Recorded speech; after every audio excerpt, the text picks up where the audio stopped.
Hello, it's Mike Rasmussen, CPA Straight Talk for Small Business on what do we got? Tuesday, the 16th of June. How's everybody doing?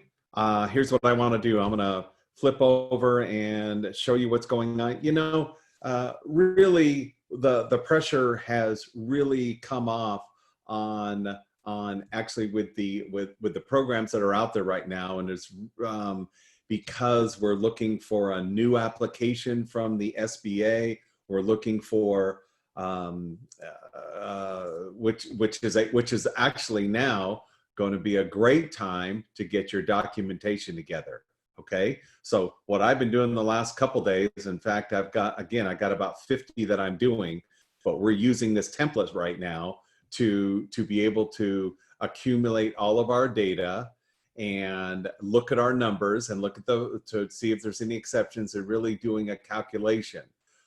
There was one client this morning that started on April 17th, and it would have been for the 2 weeks prior. So they happened to get funded on payroll date for 2 weeks prior. Well, when you look out 56 days, the next one so that would have been four payrolls. Well, since there were 3 payrolls in May, on the 57th day, they had another payroll, so they didn't spend all the funds.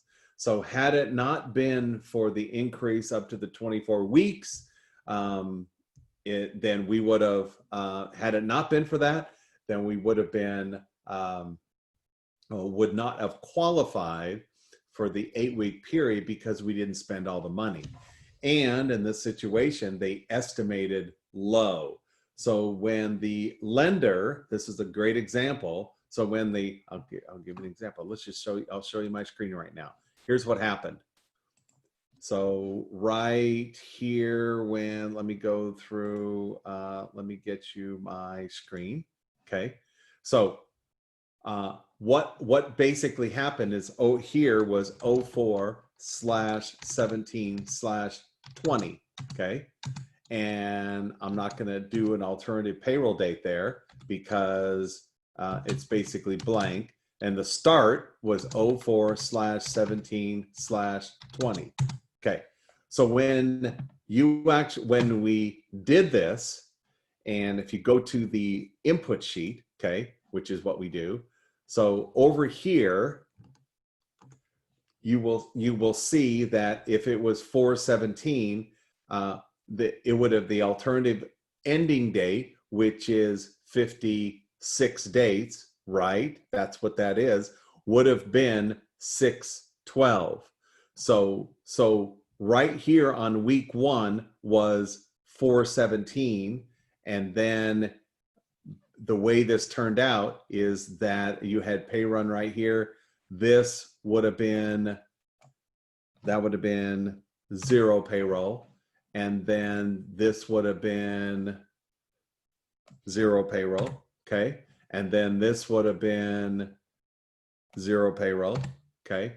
And then what happened is this last one, what it turned out to be 1, 2, 3, 4. Although, and the dates that we elected. Now, again, this was before, and this is exactly why you should go there and play with it, because now we have the 24 weeks. But had this worked, we received the monies and the payroll, and the first payroll was processed.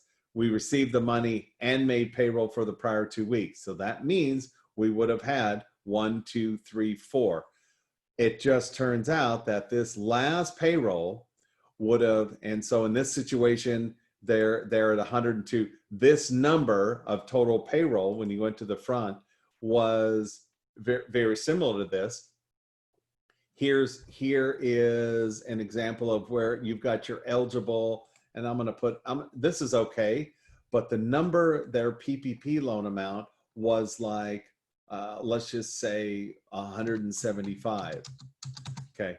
So the number here, the subtotal, was they had spent 144, not in this situation. They actually received a PPP amount of 175, and they also received a $10,000 EIDL as well. This is pretty much the fact pattern was.